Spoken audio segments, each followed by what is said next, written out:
Hey everyone, it is me again. Today, I want to talk about something very personal, something that still stings a bit when I think about it. But it is super important to share. I want to tell you about how I lost a significant chunk of my hard-earned savings, all because I fell for the traps that many young people, including my past self, often do. It is not a story I am proud of, but it is a story that needs to be told, especially if you are in your 20s and just starting your financial journey. I remember being in my early 20s, fresh out of college, and brimming with ambition. Like many of you, I had big dreams. I wanted to make money fast, to escape the usual grind, and to build a comfortable life for myself. The idea of slow, steady wealth accumulation felt, well, too slow. I was constantly bombarded with stories of people who made fortunes overnight, and I thought, why not me? I did not have a lot of guidance back then, and my family, bless their hearts, did not really have much experience with investing beyond traditional savings. So, I was pretty much on my own, navigating a world I knew very little about. My first big mistake was believing in the hype.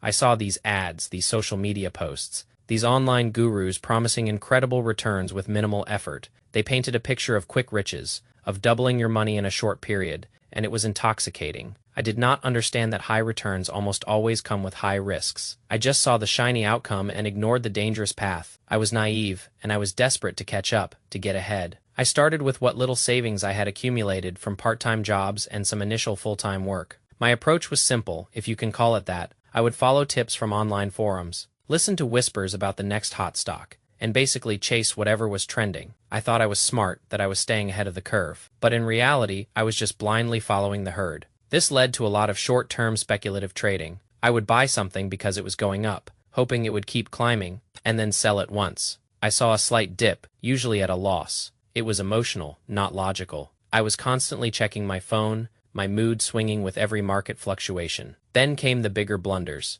I fell for a few outright scams. They were cleverly disguised, promising guaranteed returns, or using complex language that made them sound legitimate. I did not do my due diligence. I did not ask the right questions. I just saw the promise of easy money and jumped in with both feet. Looking back, the red flags were everywhere, but I was too blinded by greed and a desire for quick success to see them. Another major error was my complete lack of risk management. I would put too much money into a single investment, sometimes even my entire savings, hoping it would skyrocket. This is what they call going all in, and it is a terrible idea unless you truly understand what you are doing, which I absolutely did not. I did not diversify. I did not set stop losses. I did not have an exit strategy. I was just hoping for the best, and hope, as I learned, is not an investment strategy. The emotional roller coaster was exhausting. I would get excited when my investments went up a little, then panic when they dropped. This led to what is known as emotional trading, buying high and selling low, which is a surefire way to lose money. I would see a stock falling, and instead of analyzing why, I would just sell it in a panic, locking in my losses.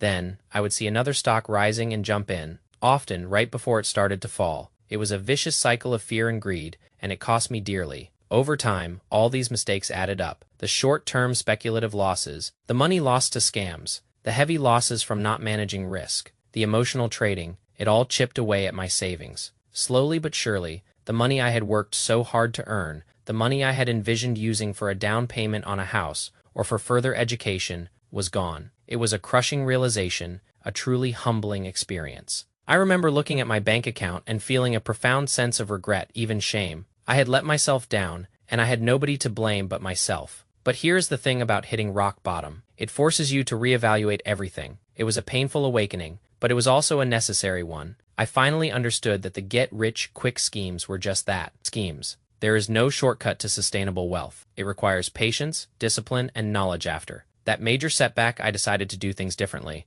I stopped looking for quick wins and started focusing on real learning. I devoured books on personal finance, watched educational videos, and followed reputable financial advisors. I learned about budgeting, saving, diversification, asset allocation, and long-term investing principles. I realized that true financial freedom comes from understanding how money works, not from chasing fleeting opportunities. I also shifted my mindset from a desire for immediate wealth to a focus on steady, sustainable growth. I started building an emergency fund, something I had neglected before. I looked into low-cost index funds and ETFs, investments that are designed to track the market and offer diversification. I embraced the idea of dollar-cost averaging, investing a fixed amount regularly, regardless of market fluctuations. This approach takes the emotion out of investing and allows you to benefit from market growth over time. I am not going to lie, it was a slow process. It took time to rebuild my savings, and even longer to rebuild my confidence. but every step I took was a step in the right direction. I stopped trying to beat the market and instead focused on participating in it. I learned to appreciate the power of compounding, where your earnings generate further earnings over time. It is not glamorous, but it is incredibly effective. Now, I am in a much better place financially and mentally. I no longer chase trends or listen to dubious advice.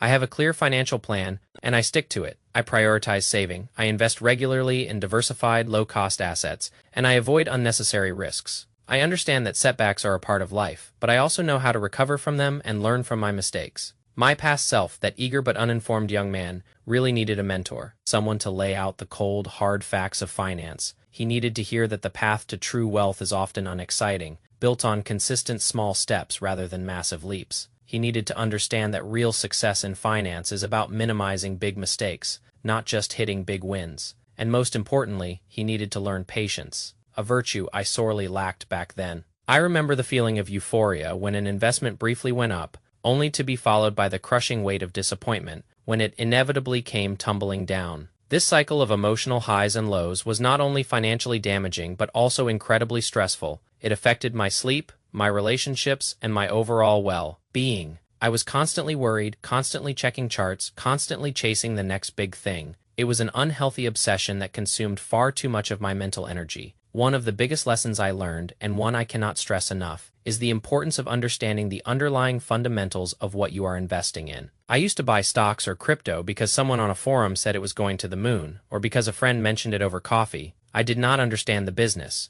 its revenue streams, its competitive landscape, or its valuation. I was essentially gambling, hoping that someone else's conviction, or pure luck, would make me rich. That is not investing, that is speculation. And while some people get lucky, most do not. I was definitely in the most do not category. Another crucial realization was that time in the market is far more important than timing the market. I spent so much energy trying to predict tops and bottoms, trying to buy at the absolute lowest point and sell at the absolute highest. It was a fool's errand. Even seasoned professionals struggle with market timing, and for a beginner like me, it was an impossible task. All it did was lead to missed opportunities and unnecessary transaction fees. If I had simply invested regularly in broad market index funds and held on to them, I would have been in a much better position. The allure of leverage also bit me hard. I thought borrowing money to invest would amplify my gains, speeding up my journey to wealth. What I failed to fully grasp was that it also amplified my losses. A small dip in the market could wipe out my entire capital, and then some. It is a dangerous game, especially for those who do not fully understand the risks involved.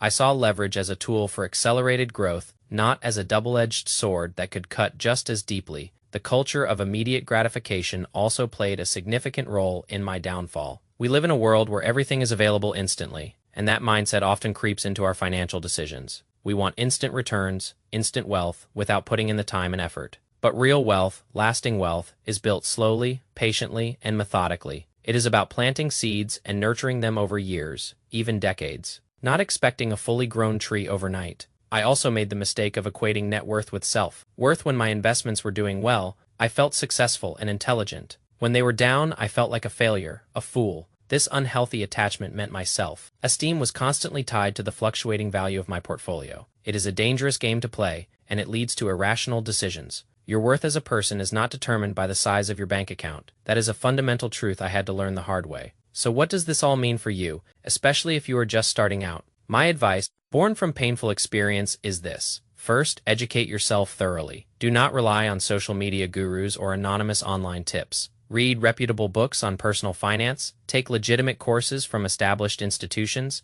and follow certified financial planners. Understand the basics of personal finance, including budgeting, saving, debt management, and different types of investments before you put a single dollar into the market. Knowledge is your best defense against scams, bad decisions, and the emotional roller coaster. It is the bedrock of sound financial planning. Second, embrace a long-term perspective. Investing is not a sprint, it is a marathon. Do not expect to get rich overnight. Focus on consistent saving and investing over many years, even decades. The power of compounding, where your earnings generate further earnings, works wonders when given enough time. Think about your financial goals decades from now, not just next month or next year. Patience truly is a virtue in investing. Third, diversify your investments wisely. Do not put all your eggs in one basket. Spread your investments across different asset classes, such as stocks, bonds, and real estate. Further diversify within those classes by investing in different industries and geographical regions. This strategy reduces your overall risk significantly.